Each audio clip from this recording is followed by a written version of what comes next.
ఈ దేశంలో బహుశా ఏ ప్రభుత్వము ఈ 70-75 ఏళ్లలో చేయనని సాహసాలు గౌరవ ముఖ్యమంత్రి గారి నాయకత్వంలో ఈరోజు తెలంగాణలో జరుగుతూ ఉన్నాయి. రిజిస్ట్రేషన్ ఇప్పుడు మిత్రులు మాట్లాడుతూ చెప్పారు, రిజిస్ట్రేషన్ ఇన్స్టెంట్ గా జరగాలి, మ్యూటేషన్ ఇన్స్టెంట్ గా జరగాలి అనేది అందరి కోరిక. వాస్తవాలుగా మాట్లాడుకుంటే నాకు తెలిసి మీరు ఏ పదవిలో ఉన్నా, సమాజంలో ఎంత ఉన్నత స్థాయిలో ఉన్నా, గతంలో ఈ ధరణి అనే వ్యవస్థ రాకముందు రిజిస్ట్రేషన్ చేయాలి అంటే, మ్యూటేషన్ జరగాలి అంటే చేయి తడపందే జరిగే పరిస్థితే లేదు. ఇది వాస్తవం. ఎవరికి నచ్చినా నచ్చపోయినా ఇది వాస్తవం.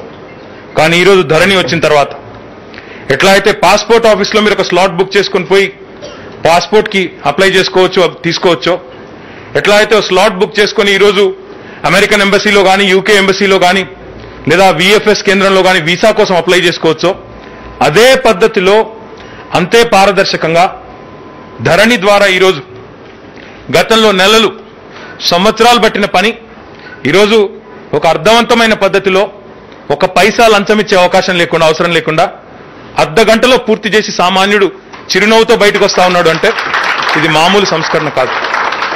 This is not a simple reform. As was said by somebody else, Telangana is truly blazing the trail, pioneering many initiatives which have to be emulated by the rest of the country. Because Telangana తీసుకున్న ఎన్నో కార్యక్రమాలు, తీసుకొచ్చిన ఎన్నో చట్టాలు ఈ దేశానికే తప్పకుండా bench mark గా నిలబడతాయి.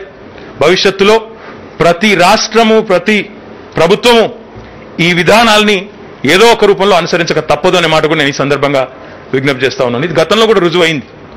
మనం మిషన్ భగీరథ లాంటి కార్యక్రమం తీసుకుంటే ఈరోజు 11 రాష్ట్రాలు అమలు చేస్తూ ఉన్నాయి.